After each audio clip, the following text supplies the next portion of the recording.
When things go wrong, as they sometimes will, when the road you're trudging seems all uphill, when the funds are low and the debts are high, and you want to smile but you have to sigh, when care is pressing you down a bit, rest if you must but do not ever quit. Success is a failure turned inside out. Let's talk and clear the clouds of doubt. Assalamu alaikum and welcome to a special edition of Let's Talk Ramadan. Today we're talking about Ramadan from east to west. I'm your host Malik. Of course, this is your favorite channel, Huda TV. If it's not your favorite channel now, it should be. It's the best channel in the whole wide world. Check us out on Facebook at www.facebook.com/huda.tv and send me an email, talk@huda.tv, and tell me what you guys think of the show. So we're talking about Ramadan from east to west. It's a very interesting topic. So we brought some people from all around the world. As you guys know, I'm from San Francisco, California, and I have a very special guest with me, also from the United States. I think you guys know him very well. He is the founder of Guidus TV, the one and only Sheikh Yusuf Estes, all the way from Texas. Assalamu alaikum. Alaikum salam, Sheikh Yusuf.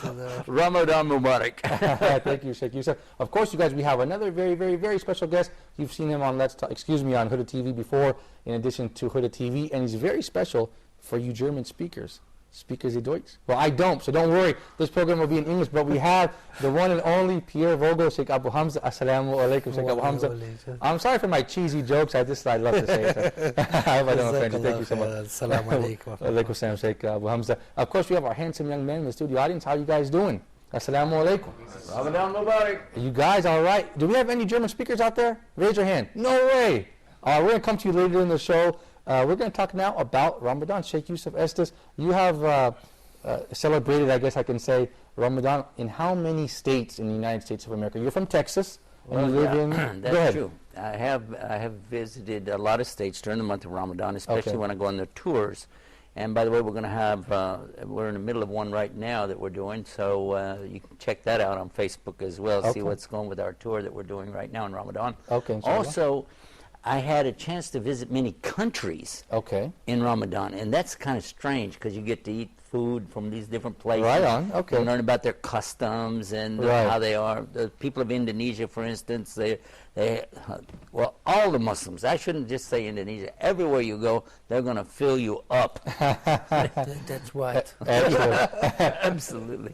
Sheikh Abu Hamza, now you're German. I'm sure you've traveled also to many countries. How many countries and cities in Europe have you been celebrated? I guess I could say Ramadan. Ramadan. I was only in Europe. I was only in Germany. But I was Ramadan in Qatar, in Saudi Arabia, in Egypt. All around the world. I think also in Morocco. But when I was in Europe, I was only in Germany. And by the way, we had an interesting brother by the name of Dr. Steph Carey who did a show for us, Europe's Forgotten Heritage. Right now, he's traveling through Europe, and he's doing a Ramadan meal after Maghrib in every city, and he's videotaping this. Inshallah, we'll see it on Huda TV soon. Because some brothers in the United States, they drove around the 50 states. Sheikh Yusuf, were you aware of that? Did you see that? Very much so. Yeah, the last Ramadan, they drove around the United States and filmed each masjid they were at, and they had a nice iftar meal. How come you guys haven't considered doing something like that over at Guidus? I said we're doing that right now. You're doing it right now. You're on tour, but you're worldwide. You're going international, so to speak. MashaAllah, very good. This is our actual first Ramadan for Guidus TV to have a chance to go out and do this. Is that right? Okay, well, excellent. Well, that's wonderful. All right. Well, Sheikh Abu Hamza, does Ramadan change from country to country, or is it the same feeling everywhere you go? Actually, there are similarities and there are, of course, differences. Right. Like in Germany, when I was always in Germany and celebrated Ramadan in Germany, you have people from different countries, and we were often going from mosque to mosque.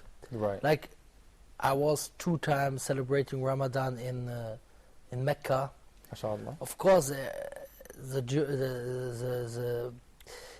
atmosphere is much different, and also here in Egypt, it's a very nice feeling. I was last year in Kafr al-Sheikh, the last days, and it was so nice. The people were so nice. I was there in Masjid Ibn Taymiyyah. Okay, this is a small city outside of Cairo, I believe. Yeah, it's not so small, but it's it's a city of Sheikh Abu Saq al-Hawaini, and on the Eid al-Fitr we were in a big place, and it was a very, very nice atmosphere. And also in the mosque, you know, I was there with my small son. Okay, mashallah. You know, he is 8 years old. Mashallah. Or he was 8 years old, and he said, "Oh, the people are all so nice here." You know, it was really, mashallah. Amazing. I was very impressed. And I was also in Qatar. The people are also all very nice, and the people are, you know, in Ramadan, everybody, you know, is making his jihad to make the best food. Yeah, make the best. And so on. Yeah. Excellent point. Thank you so much. Sheikh Yusuf Estes, take us back to 1991, your first Ramadan.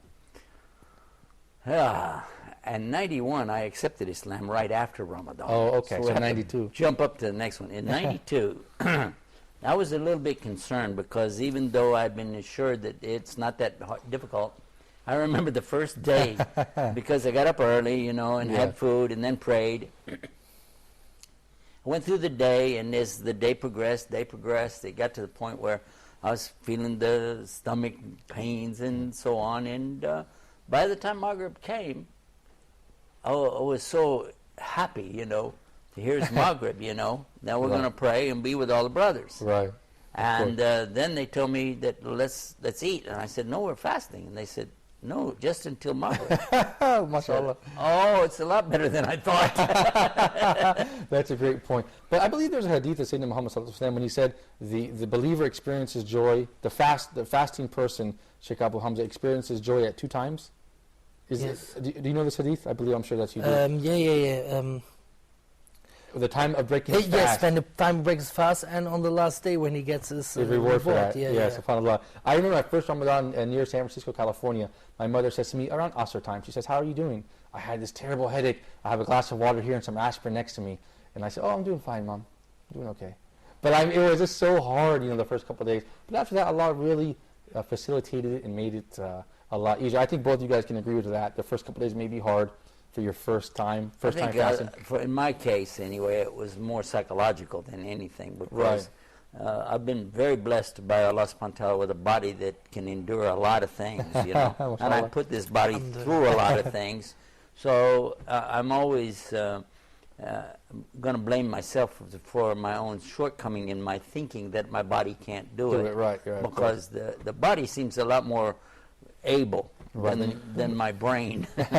Sheikh Abu Hamza, I know that actually you were a boxer, a professional boxer. Yeah. So you have this, as a boxer, you don't have fear when you see an opponent, right? You can't have this psychological fear. So your first day fasting, were you scared?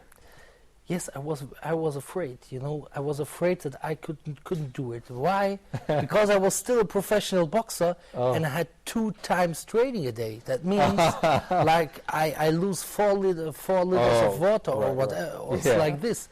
So I stood up in the morning, and I took a whole bottle of water and drank all the water, and I eat a lot of things, you know, but especially water, because I knew that I would sweat a lot in training. Right. But you know, my first Ramadan was in 2001 because I accepted Islam 10 years after Sheikh Yusuf, and it was the time was only from, I don't remember exactly, but it was a very short period. Oh, like a winter time, for winter. example. Yeah. So it was so easy for me. I thought, boy, before Ramadan I was thinking, oh, this will be so hard. Every day training 2 times. Maybe my trainer, he will say, hey, why are you not eating? Because I had a boxing trainer. He's a legendary, a legend in Germany, and he's very strong, like this. Right. But, you know, it was so easy for me. And in the training, I had a banana. You know, I remember I was really boxing, and then I was always looking when is the time, you know, when we were on the heavy bag, and then the time has come. I drink now. So you did the 2 trainings still throughout the month of Ramadan? Yeah. Oh, mashallah, that was your first Ramadan. I was a professional boxer. I had to train. Oh, there's no choice. So sometimes I break fast when I was training. Oh, subhanallah. Interesting. Mashallah, that's an excellent story. I never told the story, actually. It's the first time. Sheikh Yusuf, you know, I've heard of people living in the far north, in the far south of the world, of the globe, and the time is so short. It's almost like they're not fasting at all. And on the reverse, I've heard some people in faraway places in Russia where the time is so long it's like 20 hours or something like no, that. it's 24 hours. 20. So what do we do in these circumstances? Have you heard of the situation of these I've people? been there. You've been there. Where? In Russia? Trump's in Norway. In Norway. Okay, not too far from where you were based, over Germany, yeah? But up in Norway, okay. What kind of geography are you doing? It's not too far from Germany. Yeah, it depends. You know, 2 hour it's relatively speaking. You know, it's a 2 hour flight, should you say? It's on the same planet. It's not too far from Antarctica. No, Tromsø is at the Arctic Circle. Okay, in the north of Norway. Yeah. And Germany is in the middle of Europe. Hello. Okay. Like a 2 hour flight, Sheikh. Well, depends on how fast he flies. But let's come back to the subject. You know, in Ramadan, we all get silly, you know. But seriously now, the Prophet ﷺ prophesied something that nobody could understand at his time, but they accepted it because anything he said, they knew he was right, you know.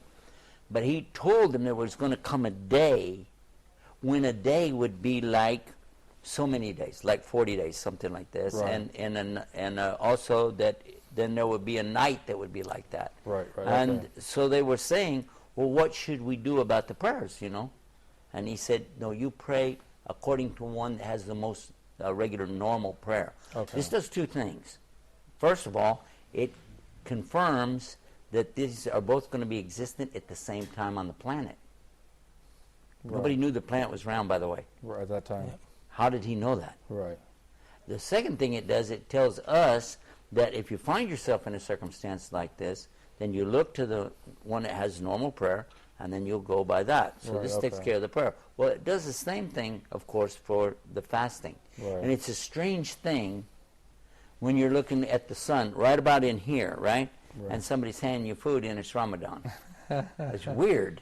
Yeah, that is strange. It's interesting. That's Very funny. weird. I didn't But know it's that also strange that you're fasting and it's totally black and you can't see anything. Yeah, right, no kidding. Sheikh Abu Hamza, Germany, Western country. You don't hear the adhan. So Ramadan is a bit different, isn't it? I mean, you can't, like, you know, in the United States, we go on the internet, we check the Islamic Finder, we say, okay, Maghrib is at 5:46, and, you know, this is what we do, same thing for Fajr. So does that take away from the Ramadan experience in Europe? Yeah, you know, for me, these are my first Ramadan experiences. I Right. think for some people who grew up in Islamic countries, it's totally strange for them. But we got used to it. You know, you have a plan. The Maghrib prayer is at this time, the Fajr prayer is at this time, and you just get used to it. Or you have like a clock which shows you when will the Maghrib prayer, the evening prayer will be. Right. You know, of course, it's different to Islamic country, and this is also something a big ni'mah, it's a big blessing for the Islamic country that Yes, we hear the adhan here. And this is actually something we try to implement. I don't say impose. Implement. You know, in the Western countries that we can really in the future that we can really hear the adhan. There are some cities in Germany where you can hear the adhan, yes, but it's seldom because, you know, the people don't. North Carolina as well. I've heard of some communities throughout, you know, the United States and Michigan, North Carolina. Yeah. You know, few and far between, but that's an excellent point. Of course, this is something which makes, you know, I remember the first time I was in Egypt. 2001, I accepted Islam, and then I went first to Morocco. Okay. But I was there far away in a tourist city, Location. and I didn't hear the adhan. I was always hearing, I can't hear the adhan, it's very... And then I came to Cairo, and I was in Shubra, and suddenly at night I hear from everywhere, Allah, boy, but I like it very much, you know, that you hear everywhere, you know. But you know, at the same time, when I was living in San Francisco, we would go to, it created a very tight-knit community during Ramadan because everybody knew the time of Maghrib prayer, and they were there, and we had, mashallah, a beautiful meal, and it was just wonderful. So there's something to be said for the other side as well, isn't there, Sheikh Yusuf? Well, I'm sure, I'm wondering if maybe if our audience has some Any input comments? on that as well. All right, you guys over there in the studio audience, who has a microphone? Suleiman.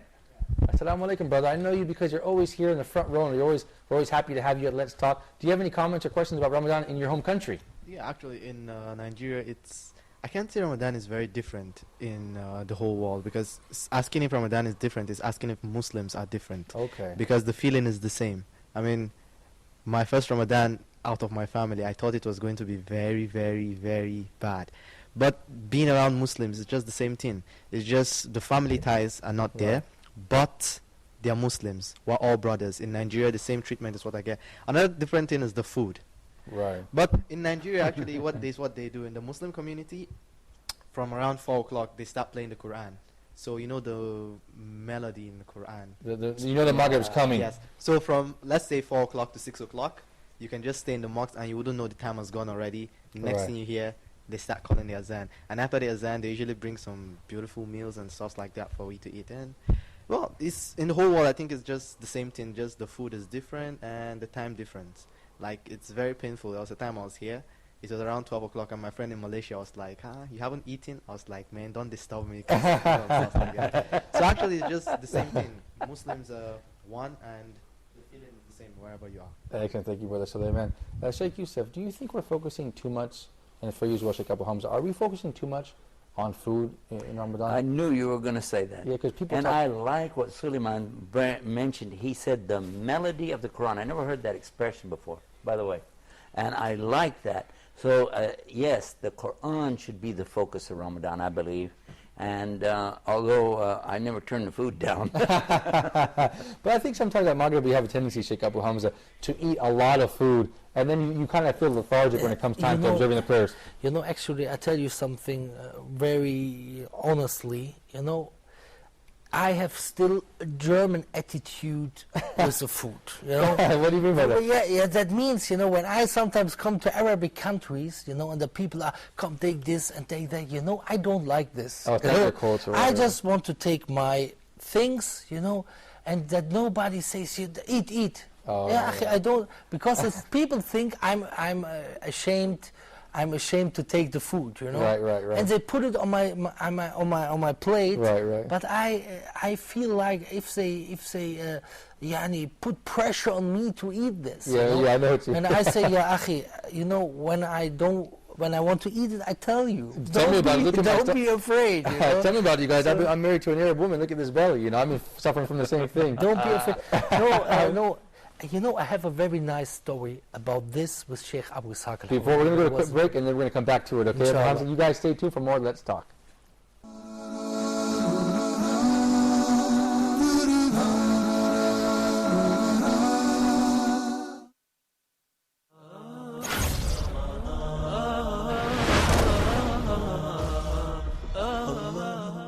Signs of the Hour. Tune in to Signs of the Hour with Sheikh Asim Lokman Al-Hakim 5 days a week, only in the month of Ramadan. Ya Rabbi bil Mustafa balligh maqasidana, O my Creator.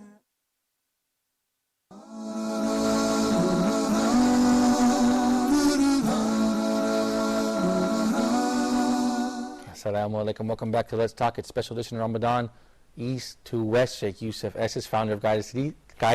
Thank you for being with us. And before the break, Sheikh Abu Hamza, you had a really interesting story you wanted to share about. You know, about this attitude, how you present the food, you know, okay, because I said I'm so German in this. Still, you know, you give, if I want something, I take it, you know. Right. You know, one time in Germany, we were together with Sheikh Abu Ishaq, we were in a meeting, and there was one young man, his name is Yassin, he accepted Islam with Sheikh Abu Ishaq. MashaAllah. Now, and then, you know, I took a basket of fruits, and I went like this, do you want fruits? Right. This is a German way, you know, I like it. If I want something, I take it. Right. So Sheikh Abu Ishaq told me, Abu Hamza, this is, you know, the ikram of the people who are greedy, you know, who don't want to give something, you know. Give him something, take a banana out of it and give it to him, you know. I said, why, Sheikh? The Prophet said, you know, Aisha said on the Prophet, Ma'aba Nabi alayhi salatu wasalam, ta'aman qat. The Prophet did never, you know, say something bad about the meal. If he liked it, he eat it. If he don't like it, he let it go. Yeah, right. So he said, Sheikh Abu Ishaq, he said from Surah Al-Dhariyat, فراغ إلى أهلي فجاء بإجل سمين فقربوا إليهم. Now, this is a story in Surah Al-Dhariyat about Ibrahim. He went to his family and he came with a calf and he presented to them. He set it in front of him. So this is of course a good... good point, yeah. Yeah, Excellent point. He said, take the banana and give it to him. So I take the banana. I said, yeah, but why? If he wants, he takes it. He said, maybe he's ashamed. So I take the banana and I give him the banana. The guy, before, the brother, before he said, no, thank you, right. And I give him the banana. And he ate it. He takes banana. So he was hungry, but he was shy. I said, Sheikh, he eats a banana. I said, Ya Akhi, why didn't you eat before? He said, yes, I was ashamed. I said, Sheikh, he was ashamed. He said, I told you. Did you see?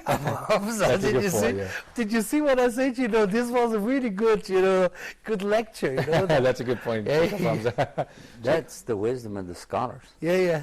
This was a really good lecture for me, And really, as he said, he said maybe he's ashamed. So I give him the banana and he eats it. I said, yeah, why are you eating now? Yeah, Sheikh, he was ashamed. No, Sheikh doesn't speak German, does he? He said, no. بالعربية. He said Arabic. So, and the one eating the banana didn't speak Arabic, right? No, he didn't. Yes, good that you mentioned this. the brother was a German. He didn't understand what Sheikh Abu Ishaq is talking about. That's my point. Oh, excellent. This is good that you mentioned it because maybe somebody doesn't understand. So I was speaking with Sheikh Abu Ishaq al-Hawaini in Arabic. Okay. And I was speaking to him in German. So he did not understand what Sheikh Abu Ishaq said, because otherwise we could say maybe he took it because Sheikh Abu Ishaq said it. But this is what I said to him. This is why I was talking to him. Why are you eating it? He said, yeah, I was before ashamed. So I went to Sheikh Abu Ishaq and said, استحى وقال أنا استحى. والشيخ أبو إسحاق يقول شفت قلت لك. Show you right. That's funny. Like this, the wisdom of the scholars. Excellent point. Let's go to the studio audience. Do you have any questions from the brothers in the studio audience? Go ahead, brother. Tell us what your name, where you're from. Okay, my name is Sharif Ahmad. I'm from Cairo, Egypt, and my question is, how could Ramadan reflect on Muslim's personality while he is mingling with others? That's my question. Excellent. Sheikh Yusuf, go ahead. What do you think? He said, how does Ramadan affect the Muslim's personality when he's interacting with others? Anytime you're fasting, and let's talk about the fasting part of it. Okay. Anytime a person is fasting by choice, they're staying away from taking any food or drink, then their body feels something, okay? And the consciousness that I personally feel is elevating. It makes me actually feel higher and better or closer to Allah subhanahu wa ta'ala. And I'm more conscious of other people's feelings than I am when I eat. I notice that, this is my personal thing, that when I eat, especially if I eat too much, I become what they call in Arabic ghafla, or heedless, really, of a lot of things, and especially about other people's feelings. So I do think that this has an impact on how we feel toward each other, especially those who are in need, that are suffering. Then we suddenly become more compassionate because we're feeling some of this, even in a minor way, on a daily basis for those 30 days. SubhanAllah, thank you, Sheikh Yusuf, for that answer. Now, for both of you guys, do you feel like Westerners, it's really a great dawah opportunity, Ramadan, because they're really intrigued. They said, oh my goodness, Sheikh Yusuf or Sheikh Abu Hamza, you're really not going to eat or drink to sundown? Really? Are you serious? I found this was a great opportunity to present Islam. Do you agree, Sheikh Yusuf? Well, certainly. They started something called fastathons in America, and initially I was against this idea of the fastathon because I said it looked like a bid'ah, an innovation that we shouldn't be participating in. Right. And it was the sisters that came up with it, but then I saw people coming into Islam, I went, well, okay, wait a minute, let's rethink that. What do you mean by fastathon? What they do, they invite someone who's not a Muslim to come, spend a day with them, fast, usually at university, something like that, and then come and then eat with us. We'll give you food at night, maybe some gifts and a program or something, but they only do one day out of the whole month. It's not every day or anything like that. Okay, excellent. Hey, do you have that in Germany?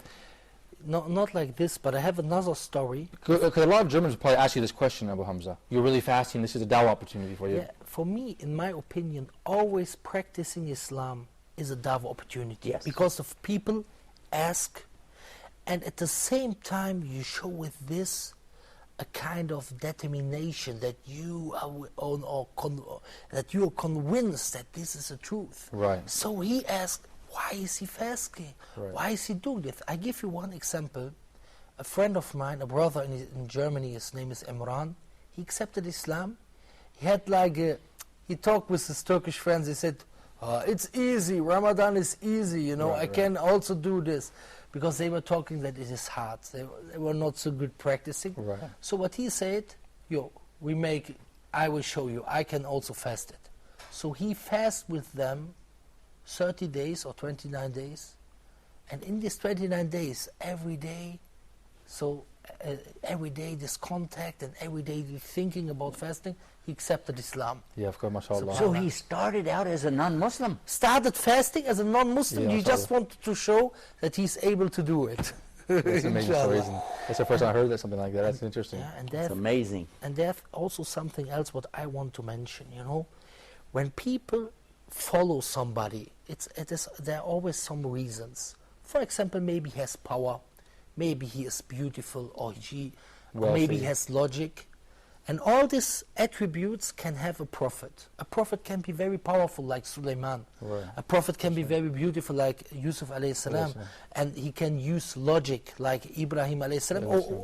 Or he has all these attributes. But there are also prophets who have not a lot of, have not a kingdom or whatever. Right. But the prophets have something, I say attribute or characteristic, the people follow them because of that attribute nobody else has. And this is the fitrah. Sometimes Fitrah means? Fitrah is a natural inclination to the true religion. He remembers me, yes. Jazakallah khair, Sheikh Yusuf. Because I sometimes mention the words and people don't understand. Yeah. And sometimes really you see, people see somebody's making sujood. And this affects their natural inclination. Yeah. People hearing the adhan. We often have such examples that practicing Islam really attracted the people. Something you would never think about that this would affect the people. Yes, that he will accept. You know, one time I made a lecture about zina. Okay. Why fornication and adultery is not allowed in Islam. I mean, this is a topic, in Europe and in America, everybody is free and everybody is talking about TV. And so I was thinking, maybe this lecture is not good when non-Muslims look at this lecture. Right. Maybe it's too hard for them because they grew up like this. But I had to give this lecture for the Muslims because unfortunately, we know.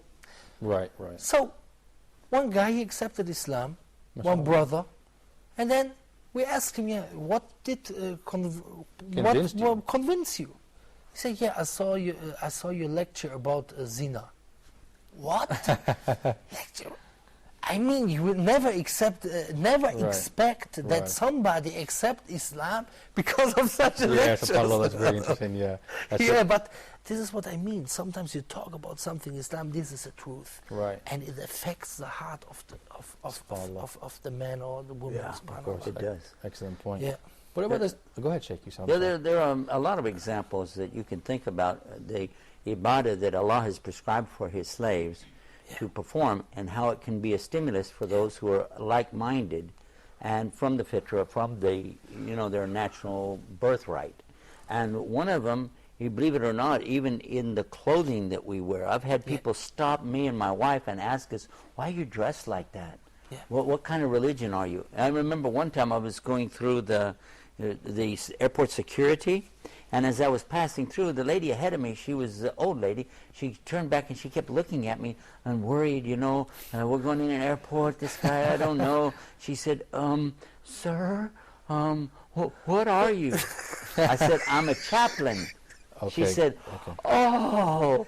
And then after a little bit, she turned around and she said, "What's a chaplain?" That was when you were in the airport, so that's funny.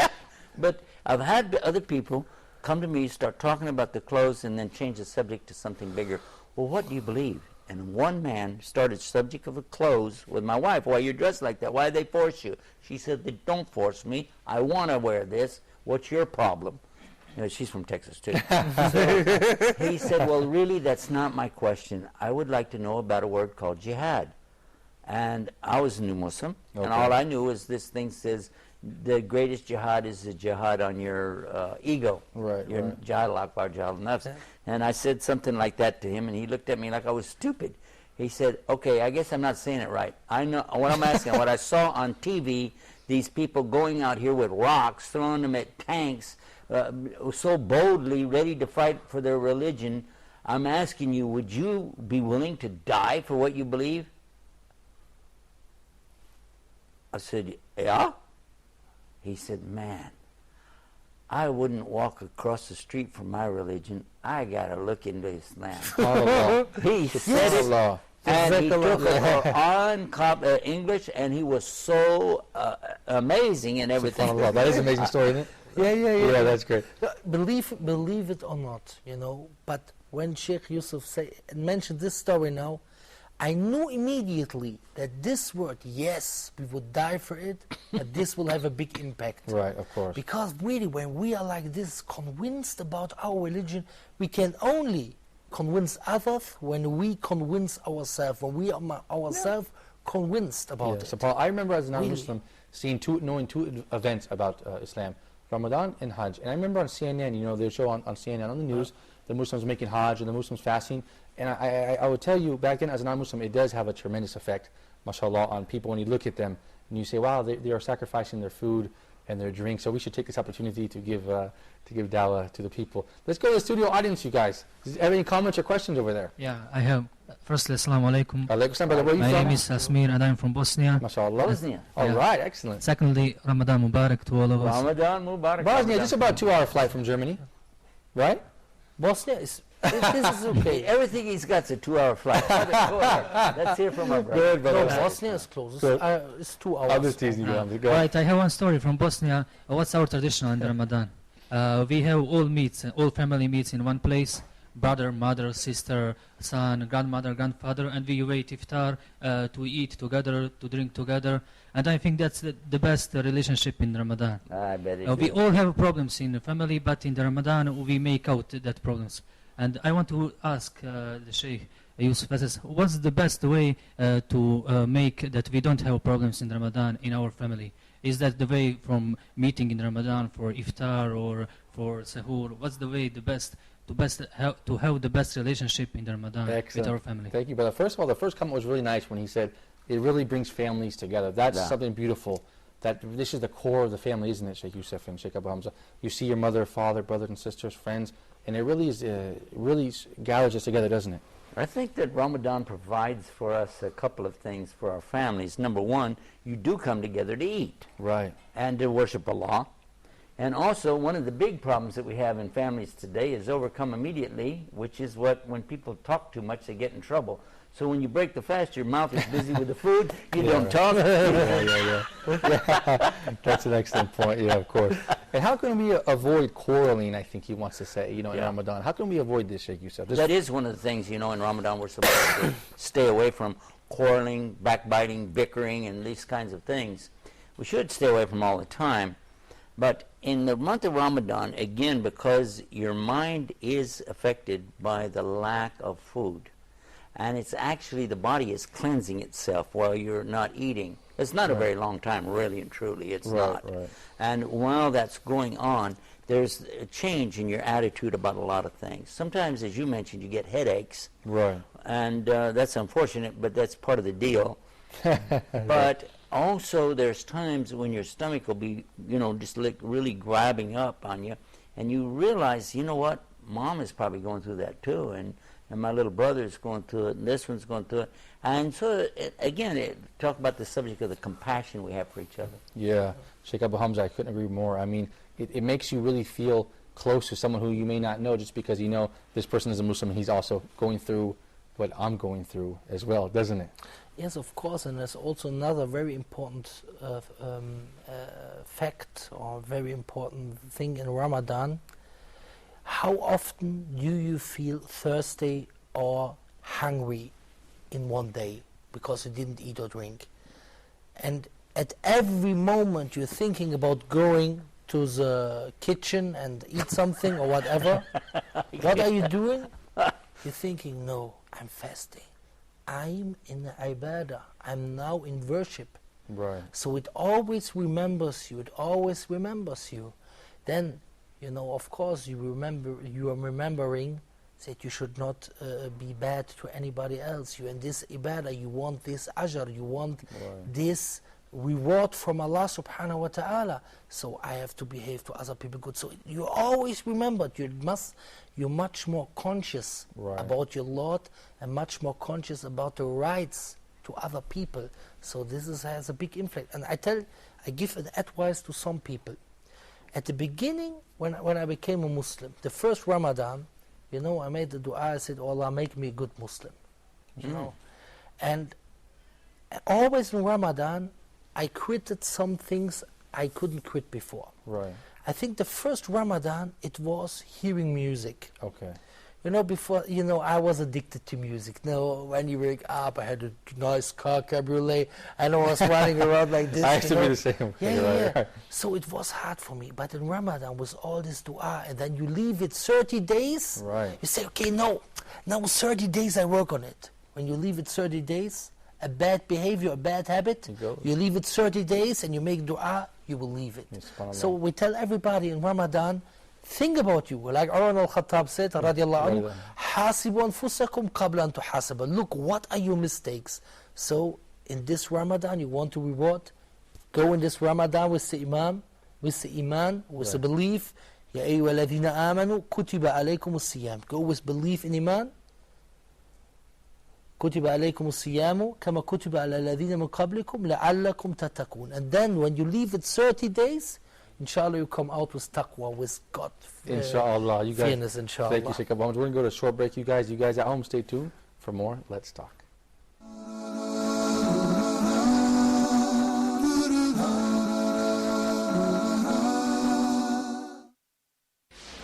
Huda TV is proud to announce the launching of its first loyalty and rewarding program. Huda Fans Club aims at building a one-to-one relationship with our viewers. For an annual fee, club members varying from platinum, gold and silver card holders will be eligible to receive a great range of benefits, services. You will gain access to download versatile programs from educational, dawah programs and nasheeds clips.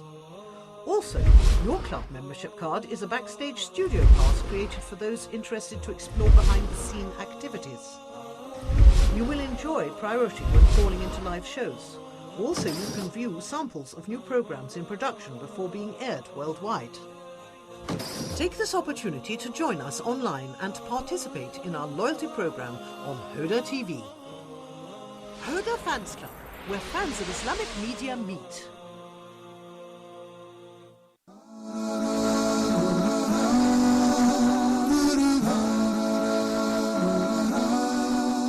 Assalamu alaikum. Welcome back to Let's Talk. I'm still here with the founder of Guidance TV, Sheikh Yusuf Esses. We're talking about Ramadan. And of course, our friend all the way from Cologne, Germany, Sheikh Abu Hamza. Thank you guys for staying with us. You guys in the studio audience, I haven't been going to you enough. I want to give someone a chance to ask a question who hasn't asked a question yet. Who has a question or a comment for us, for me or for Sheikh Yusuf or Sheikh Abu Hamza? Go ahead, brother. First of all, Assalamu alaikum. Alaikum assalam. Ramadan Mubarak.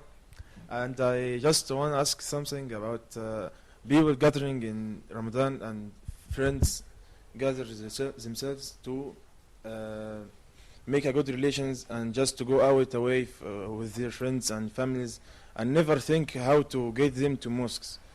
So I ask you, Sheikh Yusuf, how to get our friends and invite them to like to go to mosques in Ramadan. And well, are we talking about our Muslim friends or non-Muslim friends? Muslims. You know what I think is an excellent question, because he lives here in the Middle East. In the United States, Sheikh Yusuf, we all run to the masjid to pray Maghrib, to have iftar. Whereas in the Middle East, a lot of people, when they hear the adhan, they eat at home with their family, because it's a Muslim country and everybody's Muslim. They do? I feel that way. A lot of people, they eat at home. And the masajid could be a lot fuller. I guess that's true, they would. Where in the United States, everybody's running to see the other Muslims and eat together. So it's kind of like a reverse situation here. In this case, I would defer the question to Sheikh Abu Hamza, because I think maybe he might know what's the sunnah of that. Actually, is it a problem I never hear that there's a problem that you eat at home. Right, of course, right. you should pray the You should pray Maghrib prayers at in the home. mosque. Yeah. But I don't think that this is a problem that you have to make iftar in the mosque. Yeah, no I never heard something Yeah. about No, this. I think he means eating at home and not going to the masjid to pray.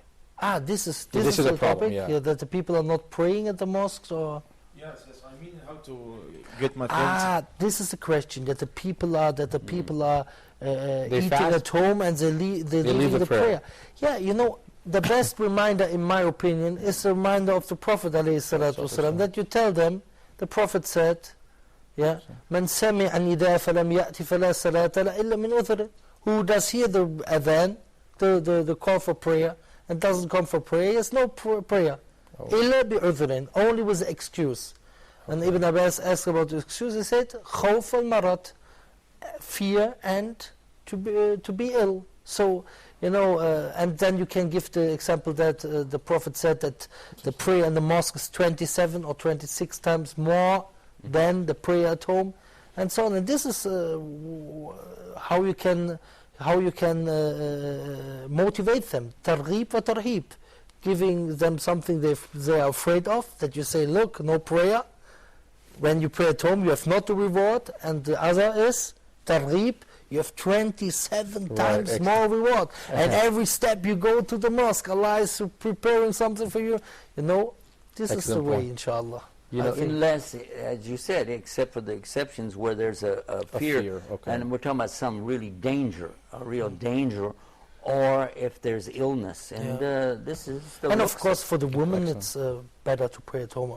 This is another. For the lady, she gets more reward at home anyway. Right, of course. MashaAllah. You know what? Do we have I any love Islam. Alhamdulillah. Do we have any more questions from the Saudi audience? You guys keep thinking there, and I'm going to come back to you guys, inshallah. You know, I want to mention, you guys, in the beginning of Ramadan, I always say to myself, I wake up real early, and I eat lots of food, and have coffee, and have tea, and have a big meal.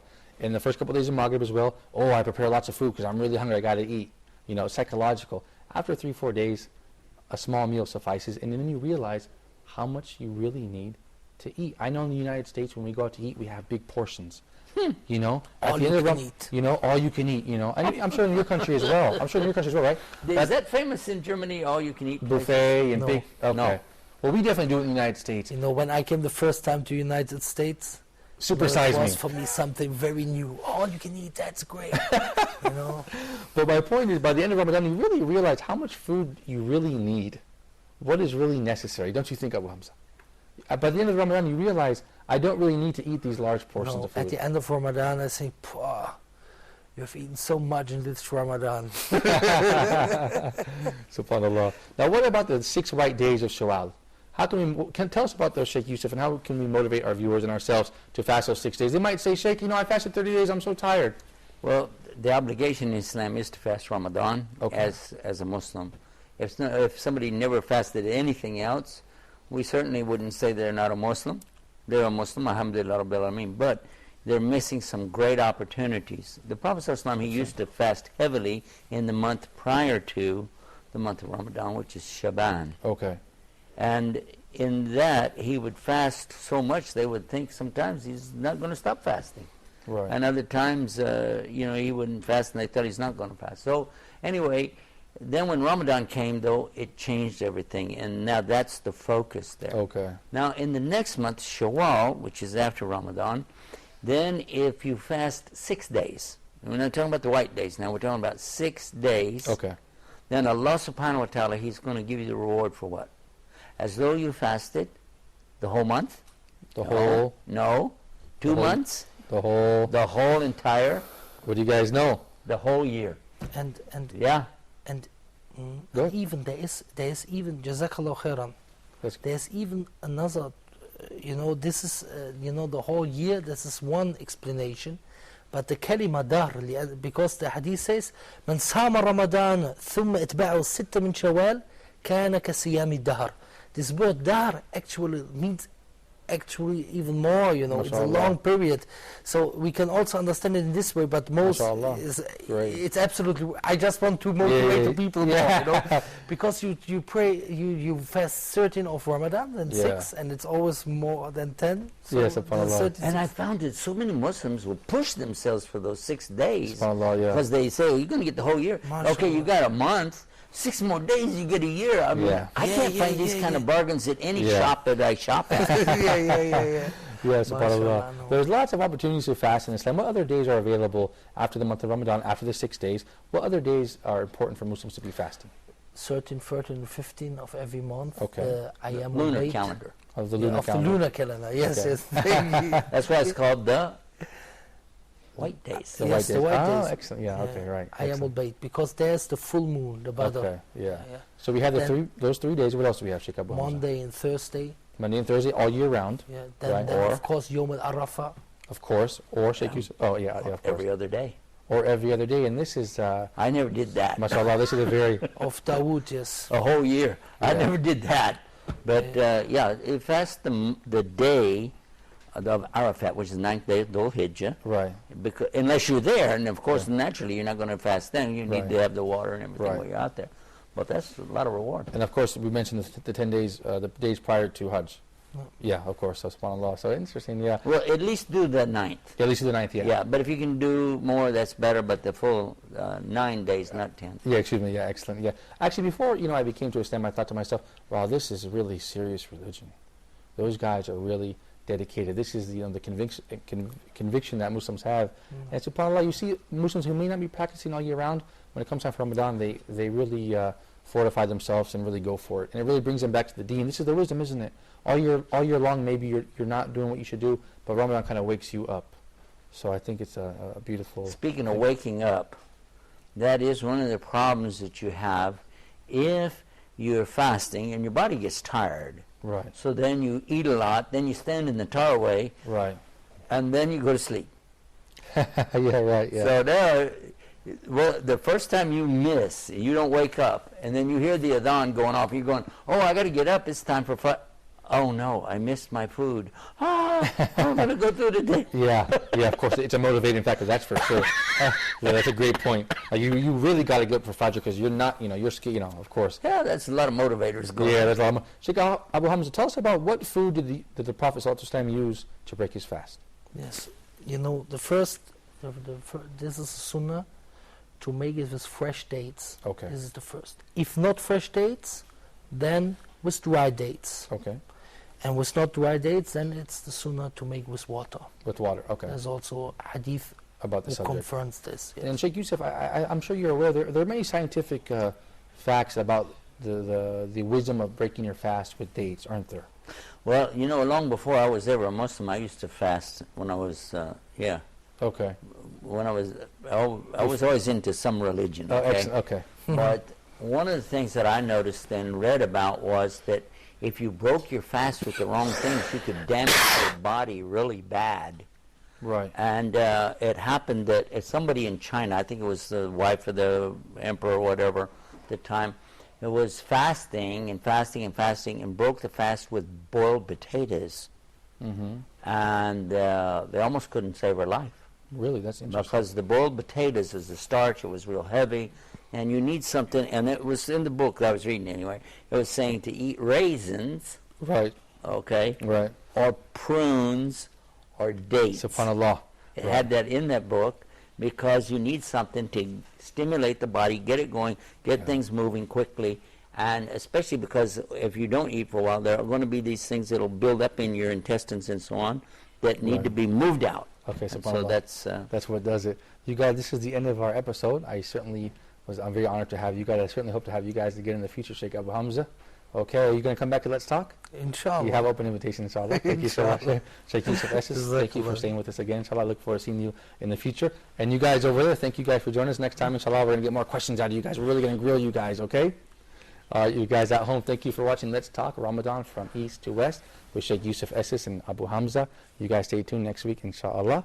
Until then, we leave you in the care of Allah. Assalamu alaikum wa rahmatullahi wa barakatuh.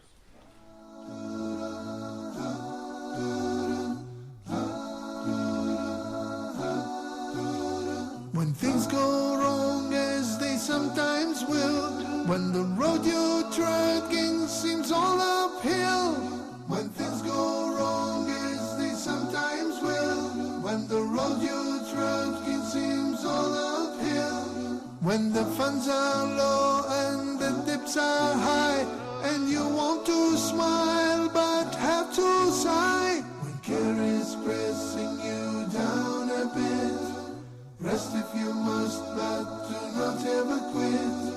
Success is a failure turned inside out.